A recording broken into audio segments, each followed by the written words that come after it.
Boa tarde, vamos dar início então à sessão. Dando continuidade, né, às sessões de ultrassonografia.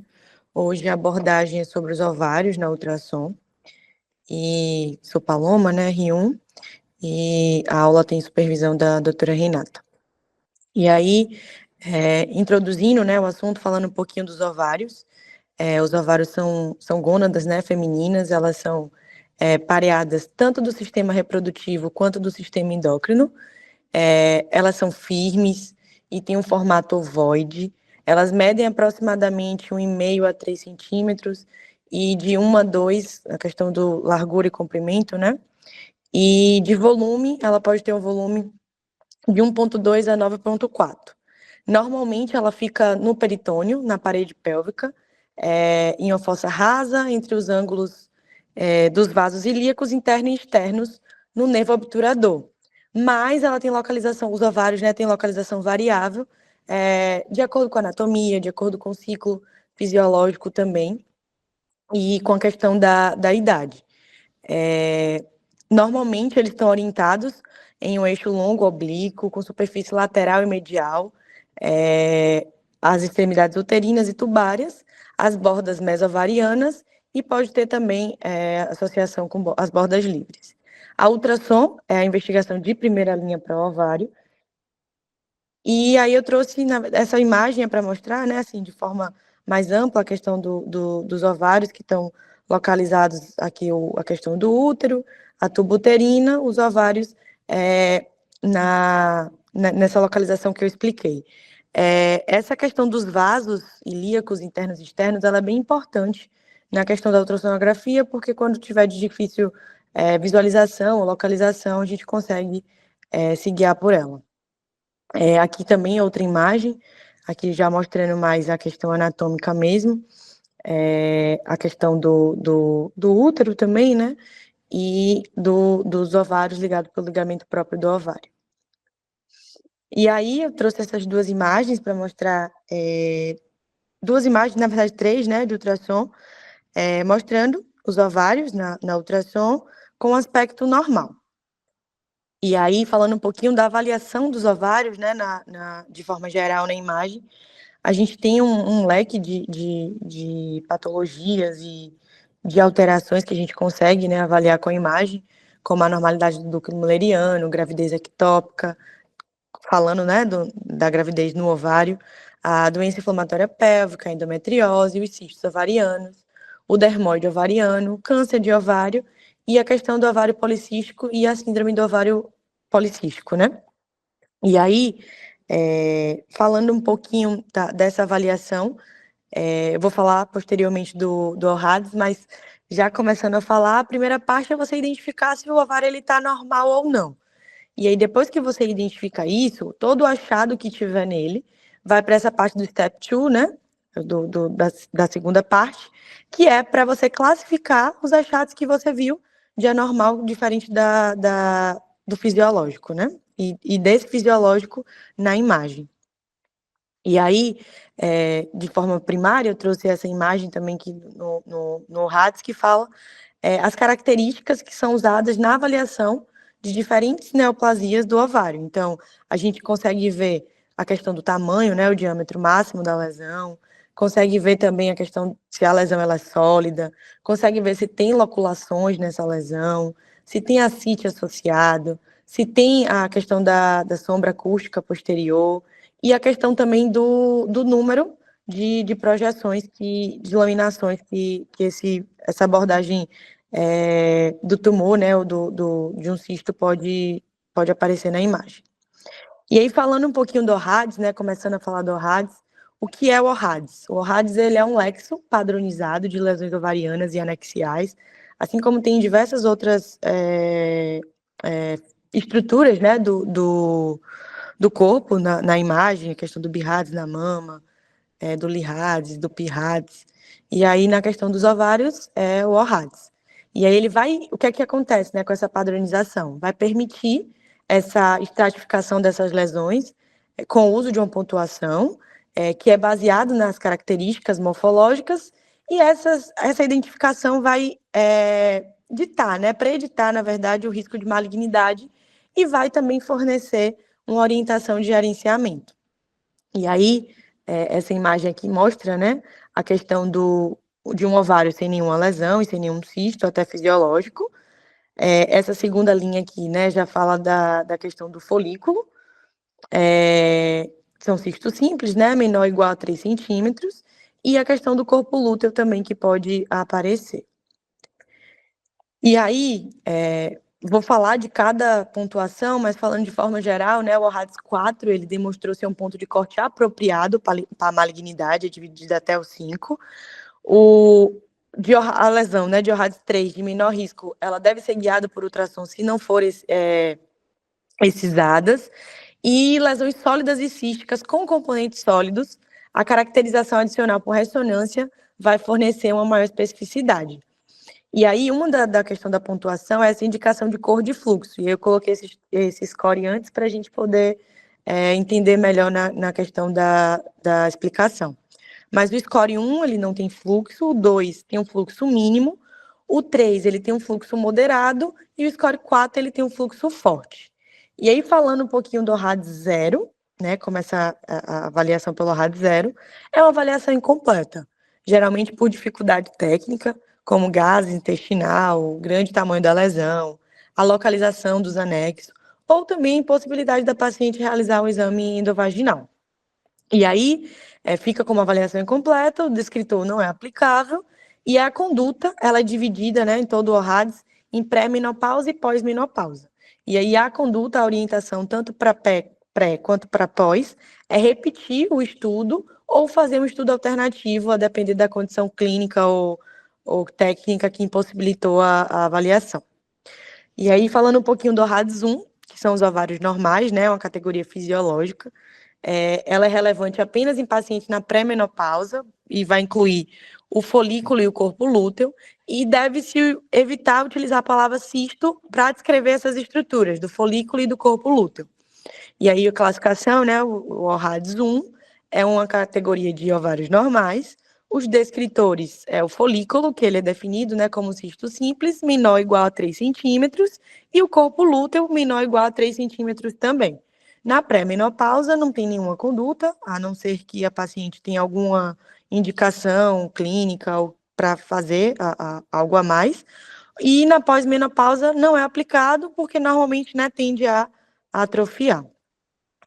E aí, eu trouxe novamente a imagem, né, mas para falar agora do folículo e do corpo lúteo, como eu tinha explicado, que são condições fisiológicas e achados eles na ultrassom, é classificado como OHADS 1. E falando, né, que tem 0 chance de malignidade. E aí, falando um pouquinho agora do OHADS 2, são achados certamente benignos, tem um risco de malignidade menor que de 1%, né? A categoria já vai incluir a maioria dos cistos uniloculados com menos de 10 centímetros. E aí, nos descritores, são caracterizados como cistos simples, cistos uniloculados não simples, mas com paredes lisas, e cistos que podem ter descritores usando lesão benignas clássicas ou menores que 10 centímetros de diâmetro máximo.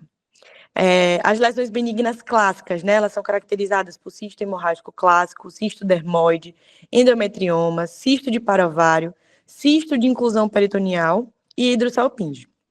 Os cistos uniloculados não simples, eles são cistos com ecos internos e com septos incompletos. Também tem essa abordagem no OHADS 2. Já é uma categoria de risco, né, quase certamente benigno. Os descritores, como eu falei, podem ser os cistos simples, as lesões benignas clássicas, ou cisto unilocular não simples com margem interna lisa. E aí, na questão da conduta, do OHADS 2, na pré-menopausa, os cistos simples, eles não são aplicados, ou, dependendo do tamanho, né? Se ele for menor que 3 centímetros, não é aplicado, nem na pré-menopausa, nem na pós-menopausa. Se o cisto simples ele for maior que 3 centímetros e menor que 5, ficar entre 3 e 5, na pré-menopausa, nenhuma conduta é aplicado, mas na pós-menopausa, esse cisto simples já tem indicação de acompanhamento em 1 ano. Os cistos simples que ficarem, né, entre 5 e 10 centímetros, eles, na pré-menopausa, fazem um acompanhamento de 8 a 12 semanas, E na pós-menopausa, esse acompanhamento em 1 ano também. As lesões benignas clássicas, eu vi que vai depender de diversos fatores e da condição clínica, então essa questão da conduta é variável, porque depende do que foi achado, mas também pode ter uma indicação de acompanhamento ou não. O cisto unilocular não simples de margem interna lisa, na questão da conduta da pré-menopausa, não tem nenhuma conduta direcionada, mas se for na pós-menopausa, esse acompanhamento tem que acontecer em 1 ano. E se houver preocupação do especialista, pode também solicitar uma ressonância magnética. Se esse cisto unilocular, não simples, de margem interna lisa, ficar entre 3 e 10 centímetros, na pré-menopausa é indicado um acompanhamento de 8 a 12 semanas e depende também da condição clínica do especialista, né, de indicar algo a mais. E na questão da pós-menopausa, é indicado fazer a ultrassom ou a ressonância magnética para complementar. E aí eu trouxe aqui também essa imagem, né, mostrando as lesões clássicas. Essa primeira linha mostra o sistema hemorrágico típico, né? Essa segunda linha já fala do dermoide também, típico, o endometrioma nessa terceira linha, o cisto paravariano nessa quarta linha, o cisto peritoneal de inclusão nessa quinta linha e a hidrossalpinge também nessa sexta linha. Mas aqui mostra, né, como é que ela se apresenta no exame de imagem, na ultrassom, né? O ORADS 3 tem um risco de malignidade entre 1 e 10%. Ela é um baixo risco, né? Mas existe o risco. E aí, quais são os descritores? São cisto unilocular simples maior que 10 centímetros, ou cisto unilocular de qualquer tamanho e que possua também uma irregularidade de parede, menor que 3 milímetros de altura. Pode ser também lesões benignas clássicas, só que com mais de 10 centímetros, então cisto dermoide, endometriomas ou cisto hemorrágico que tenha mais que 10 centímetros. Pode ter também a lesão sólida, com contorno liso, de qualquer tamanho, só que tem uma pontuação de cor 1, né? Só que sem fluxo. O cisto multilocular, menor de 10 centímetros, com parede interna lisa e com pontuação de cor entre 1 e 3.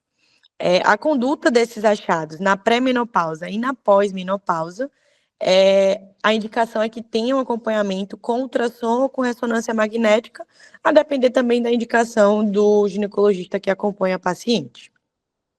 E aqui mostra, né, nessa primeira imagem aqui, cistos unilocular, só que com mais de 10 centímetros. Aqui já mostra cisto uniloculado, com a parede mais irregular, de qualquer tamanho, aqui no desenho e na ultrassom. Nessa terceira linha, mostra um cisto multiloculado, com menor de 10 centímetros, mas que já tem uma escala de cor, você já vê que já tem uma delimitação maior que dele também, uma escala de cor de 1 a 3. Na quarta linha, mostra uma lesão sólida, que já tem, né, nessa escala, não tem fluxo, mas também tem uma escala de cor. E aí eu trouxe aqui também, né, para exemplificar, um exemplo do ORADS 3, né, na ultrassom, mostra aqui, né, um cisto anecoico, multiloculado, só que menor que 10 centímetros, a parede dele é lisa, tem septos internos e não tem cor de fluxo, né, que aí pontuaria, no caso, com a cor 1. Na pontuação de escala de cor, receberia 1 ponto, né?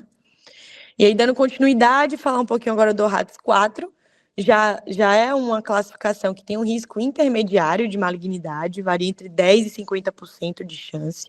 E aí os descritores, né, eles são cistos unilocular com componente sólido, de 1 a 3 projeções papilares, ou componente sólido que não é uma projeção papilar, então qualquer componente sólido que seja identificado, de qualquer tamanho e com qualquer pontuação de cor. Pode também ter outro descritor, que é o cisto multilocular com componente sólido, com qualquer tamanho e com pontuação de cor de 1 a 2.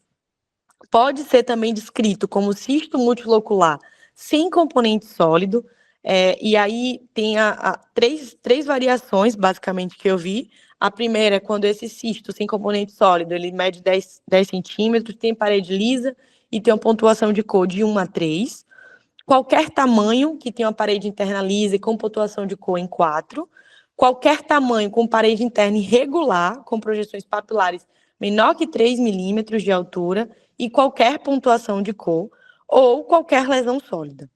E aí, na conduta desse achado, o especialista, tanto na pré-menopausa quanto na pós-menopausa, é indicado, né, que tem o acompanhamento com ultrassom e com a ressonância magnética e o tratamento com o ginecologista, com a questão do oncologista também, ou oncoginecologista, para a questão de ver como aborda ou como faz a biópsia, né? E aí eu trouxe também a descrição, tanto em imagem, em desenho, né, quanto do achado no ultrassom. Aqui mostra os cistos com multiloculações, maiores ou iguais a 10, na escala de cor de 1 a 3. Você vê que já tem, né, as septações aqui também delimitando. Esse aqui são multiloculares, já tem uma escala de cor em 4 e de qualquer tamanho, né? Eles também podem ser variáveis. Esse aqui também, né? Já tem, são multiloculares, mas já tem uma questão da irregularidade também, septal, já tem qualquer tamanho, qualquer escala de cor. Esse aqui também mostra, né, uma lesão unilocular, mas tem com componente sólido. Aqui também, com escala de cor, e esses dois também, na verdade, esse também, né, você vê que tem uma septação aqui também, e esses dois últimos é para mostrar lesões puramente sólidas, que tem um risco de malignidade maior que 80%, maior ou igual a 80%, né? No caso, falando da lesão sólida. E aí eu trouxe esse exemplo também de OHADS 4 na imagem. A gente consegue ver aí uma imagem de ultrassonografia transvaginal, com cisto unilocular contendo 2 projeções papilares e outras áreas de leve espessamento de parede também. E aí, falando um pouquinho agora do OHADS 5, que são lesões com alto risco de malignidade, maior ou igual a 50%, tem alguns descritores, e esses descritores são cistos unilocular com 4 ou mais projeções papilares, de qualquer tamanho, de qualquer pontuação de cor. Pode ser descrito também como cisto multilocular com componente sólido. Pode ser uma lesão sólida com contorno liso de qualquer tamanho e com pontuação de cor em 4. Pode ser também uma lesão sólida, irregular, de qualquer tamanho. E pode ter também associado a presença de ascite ou de nodularidade peritoneal. A conduta é a questão da avaliação, né, e segmento com o oncoginecologista, a depender do resultado da biópsia, né, e da abordagem que será feita posteriormente. E aí eu trouxe aqui também exemplos, né, tanto em desenho quanto na ultrassonografia. Aqui a gente consegue ver um cisto uniloculado, com projeções, com escala de cor e com tamanho. Esse aqui também a gente já vê um componente sólido associado, numa escala de cor em 4, de 3 a 4, né? Essa aqui é uma lesão sólida, que, como eu falei, né, tem um risco de malignidade alto. E aqui também é um outro exemplo de lesão sólida. Esse último exemplo aqui é para demonstrar a questão da ascite e dos nódulos peritoneais. E aí só para fechar o pensamento, né? Então, achou qualquer coisa diferente do fisiológico no exame dos ovários, né? Na sua avaliação dos ovários, você vai classificar esse achado, né? Esses descritores no OHADS, e ele vai dar um segmento para aquela lesão que foi vista. Essa lesão, eu vou falar de algumas coisas, né, complementando a questão da avaliação. Eu trouxe outros exemplos, mas aí, a depender do que foi achado, como eu falei, né, na abordagem, vai ter o segmento que seja indicado. E aí, falando agora de outra parte, né, que é a questão dos ovários policísticos, a ultrassonografia transvaginal é considerado o padrão ouro para diagnóstico, né, dessa morfologia. As características podem afetar unilateral ou pode ser nos ambos dos ovários, né? E aí, essa imagem aqui de cima, né, do ultrassom mostra a questão de um ovário normal e aqui a questão de um ovário policístico. E o que é que vai caracterizar, né, esse ovário policístico? Vai ter um aumento do número de folículos por ovários, que pode ter, né, maior ou igual a 20, inclusive, tem um FNPO que define. pode ter um aumento ovariano de fundo, que o volume, né, ele é aumentado, mas para isso a gente tem que excluir o folículo dominante maior que 10 milímetros ou corpo lúteo. Pode ter 10 folículos antrais de tamanho variável, de 2 a 9 milímetros ou até mais, até mais. Pode ter também folículos individuais, que são geralmente semelhantes em tamanho e vão medir entre 2 e 9 milímetros de diâmetro também. É importante falar da distribuição, ela é caracterizada por folículos de distribuição periférica, e isso faz com que dê uma aparência, né? Eu vi descrito como colar de pérolas. Pode ter também um brilho estromal central, mais ou menos proeminente. E aí, o que é que isso quer dizer? Né? Que vai ter um aumento da área estromal ovariana em relação à área ovariana total. E aí, como diagnóstico diferencial, a gente tem os ovários multifoliculares, que tem uma quantidade menor de cisto, normalmente varia entre 6 ou até mais por ovários, e eles tendem a ser maiores em 10 milímetros de diâmetros, e eles, ao contrário dos ovários policísticos, eles podem ser distribuídos por todo o ovário sem uma hipertrofia estromal, como acontece nos ovários policísticos. E aí eu trouxe esse exemplo aqui, né, que mostra múltiplos cistos, né, múltiplos folículos, entre 8 e 10, dispostos perifericamente, né, como a gente poupa, né, a questão central, e aí faz esse colar em pérolas que é descrito. E aí, falando agora um pouquinho do endometrioma também, ele é conhecido como cistos de endometrióticos, ele é uma forma localizada da endometriose. 75% dos endometriomas acontecem nos ovários. Na ultrassom, ele pode ter uma aparência variável, mas o exemplo clássico de aparência na ultrassom é um cisto unilocular, avascular, que vai conter eco interno de baixo nível. Eles são homogêneos, do tipo vidro fosco, e ele é resultado de detritos hemorrágicos. E aí tem essa aparência, né? Que a aparência mais comum de forma redundante, aparece em 50% dos casos. Características menos típicas dos endometriomas na ultrassom, né, dos ovários, pode se apresentar como os múltiplos lóculos, focos de paredes hiperecóicas, lesões císticas sólidas ou puramente sólidas, ou pode, de forma mais rara, se apresentar como cistos anecoicos. E aí eu trouxe essa imagem também para mostrar, essas duas imagens de ultrassom, que mostram múltiplas densidades hipoecóicas redondas com ecogenicidade intermediários, que aí caracteriza esse endometrioma na ultrassom. O endometrioma vai entrar também lá na questão do ORADS, mas eu trouxe alguns exemplos até na questão da prática para demonstrar, né, para a gente ver com mais detalhes. O teratoma ovariano, que é um tumor de células germinativas, é o tumor mais comum também de aparecer. Essa imagem aqui mostra uma lesão, uma grande lesão, né, cística, complexa, com ecogenicidade mista, que foi observada, né, nesse exemplo que eu trouxe, na região anexial esquerda, e ela vai se estender para o espaço retrouterino e ela não tem vascularização interna. Aí eu trouxe outro exemplo também, que é o cisto dermoide ovariano. Essas 4 imagens, na verdade, né, mas aqui do mesmo paciente e da mesma paciente. São definidos, né, como cistos bem definidos, com ecos em baixos níveis, com um componente de ecogenicidade similar, arredondado dentro do cisto e não tem vascularização anormal. O cisto hemorrágico também, que é até relativamente comum da gente encontrar na prática, né? Essas duas primeiras imagens mostram o cisto ovariano com ecos internos semelhantes às rindas, tem descrito isso também na literatura, acho que dá para ver aqui na imagem, estes ecos internos dentro do cisto, e essa imagem também é para mostrar um cisto hemorrágico na região anexial dos ovários, né?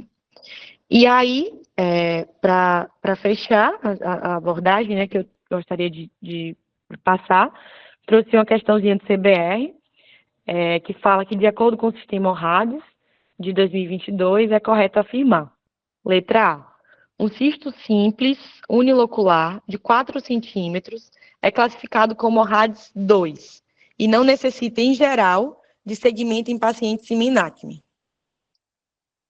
A letra B fala que um cisto dermoide típico de 3 centímetros, ele é classificado como RADS 3 e deve ser retirado cirurgicamente. A letra C fala que um cisto paravariano típico é classificado como RADS 4, com risco intermediário de malignidade. E a letra D fala que um cisto hemorrágico típico com 7 centímetros é classificado como RADS 3 e vai indicar a repetição do exame em 8 semanas no MENAC. Mas, enfim, a questão, a letra A, né, a questão que está certa, e demonstra, diante do que eu havia explicado do RADS, que é um cisto simples, unilocular, ele é classificado como RADS 2 e não vai necessitar, em geral, de segmento para pacientes em MENAC. E aí, essas foram as referências utilizadas para a aula. E é isso. Tá me escutando agora, Paloma? Sim, doutora, eu estou. Pronto, é porque eu saí do computador para entrar aqui pelo celular, porque, enfim. É o seguinte, muito boa a aula, e eu vi aí, ninguém comentou, né, dessa questão. Volta aí a apresentação, Paloma, só para a gente enfatizar aí as opções. Que eu queria mostrar para vocês, quando a Paloma veio falar comigo sobre essa aula, eu pedi para ela focar bastante no ORADS, né? Hoje a gente sabe que é uma tendência da radiologia como um todo, colocar esses parâmetros, esses léxicos, cada vez mais no nosso cotidiano, nos nossos laudos, para exatamente conseguir com que todos nós assim, fale a mesma língua, né? Então, o ORADS, ele está tentando aí ainda ganhar uma força maior, mas se vocês conseguirem parar um pouquinho em algumas aulas dos grandes congressos, vocês vão ver que toda boa aula é sempre comentada. Ai, bicho, a Paloma saiu da aula. Oi, doutora, eu estou aqui. Ah, tá certo. Então, toda boa aula sempre é comentada o Lexo de Orhades, né? Então, vocês veem que até o próprio CBR, ele está cobrando e ele está cobrando condutas. Então, a gente tem que começar a se habituar com esse léxico, com essa classificação, certo? Bem como a gente tem muito fundamentado o BIRADS, né? Mas o ORADS também, ele está muito presente aí nos laudos, e quem costuma fazer muita pelve tem que começar a se habituar tanto com a classificação, com a descrição, na verdade, quanto com as condutas, né? Então, ele serve para nos orientar. Paloma falou muito bem. O que foi, Paloma, que você me mandou aqui? Não, mandei, doutora, que eu estou no auditório. E aí o computador caiu a internet do computador. Aí por isso que a tela saiu. Eu só te mandei isso. Mas se for preciso, eu consigo ver aqui Não, com o slide. precisa não. Eu também estou. Hoje está com a bruxa, né? Mas faz parte. Deu certo. Deu certo. Então, vamos lá. Fiz aqui algumas anotações para vocês, para lembrar de sempre contextualizar a paciente. Então, saber a idade da paciente, saber se ela usa anticoncepcional, para dizer ou não, porque, como você começou a falar na aula, né, a gente precisa primeiro olhar aquele ovário e ver as dimensões. Você deu ali as dimensões corretas para a paciente no MENAC, comentou sobre a paciente na menopausa, mas também a gente tem que lembrar das pacientes pré-púberes, né? Então, tem que sempre contextualizar aquela paciente pela idade, aquela paciente pelo uso de anticoncepcional, e aí lembrar umas nuances também que é importante a gente conversar com o paciente, e já que o ultrassom nos dá essa possibilidade, lembrar, né, de perguntar se a paciente fez algum estímulo ovariano, se ela está tentando aí fazer uma fertilização, ou mesmo se ela já fez recente uma punção ali do ovário, né? Porque, assim, uma vez eu lembro que eu fiz um ultrassom transvaginal e a paciente tinha vários cistos, vários cistos bilaterais, que eram cistos, um padrão como se fosse um endometrioma, sabe? Mas múltiplos. E aquilo ali me chamou muita atenção, eu comecei a conversar logo quando eu botei o transdutor. E aí ela disse, não, há 2, 3 dias ela tinha feito punção para fazer coleta de óvulos. Aí ou seja, aqueles possíveis endometriomas não eram endometriomas, na verdade elas tinham funcionado e tinham sangrado.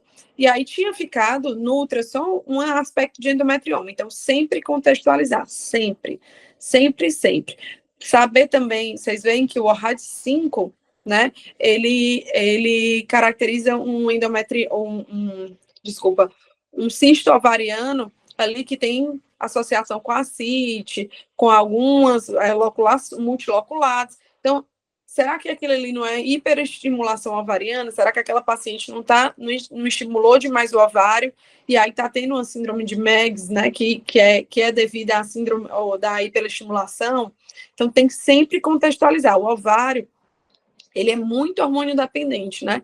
Então, a gente tem que ficar perguntando para a paciente, tentar tirar a história ali para melhorar o nosso exame. Outra coisa que eu achei bem importante, tirar essa história dos cistos mesmo, da nomenclatura, né? O ORADS 1, a classificação, ele coloca que são folículos, então são menores, né? São imagens císticas menores, e ele caracteriza como folículo. E aí eu lembro da criança. Então, na criança, a gente não fala em cistos, né? Eu vejo algumas pelvis, por exemplo, que vão falar de ovários, aí falam cistos ovarianos, medindo tanto por tanto. Não, é folículo, né? São pequenos. Então, lembrar disso, lembrar do ORADS 1. E lembrar também da importância do Doppler. Então, vocês veem que todos os ORADs, todos os níveis de ORADs, ele fala a pontuação de cor, que é o Doppler. Então, sempre colocar, quando você achar que é uma imagem, que não é uma imagem cística simples, né? Seja ela folicular ou não, então, colocar sempre o Doppler para tirar o máximo possível de informações dali daquela avaliação. Então, o ultrassom, ele tem um papel fundamental na avaliação do ovário. Às vezes, você até falou muitas vezes, né, que complementar com ressonância. Às vezes a ressonância, ela ajuda, mas o ultrassom consegue ver melhor algumas características. Então, algumas vegetações menores, a ressonância às vezes tem uma dificuldade maior, até mesmo pessoas mais experientes. Então, lembrar disso, que a ressonância é uma ferramenta maravilhosa, mas o ultrassom ele também tem um papel importante. E às vezes também a paciente só vai ter acesso àquele ultrassom. Então, isso é importante da gente lembrar a importância, né, de ser feito um bom ultrassom. E a nossa responsabilidade.